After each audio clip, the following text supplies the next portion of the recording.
Hello everyone, you're on the GeekBox YouTube channel. Today you will find out how to factory reset Google Nest Mini. Let's go. Open Google Home app, choose your Nest Mini. Settings, remove device.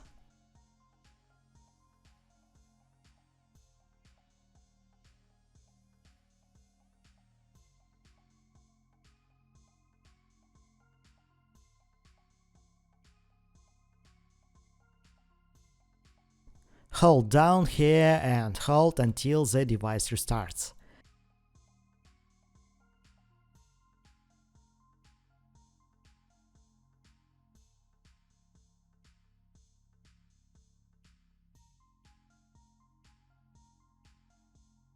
The device has been reset to factory settings.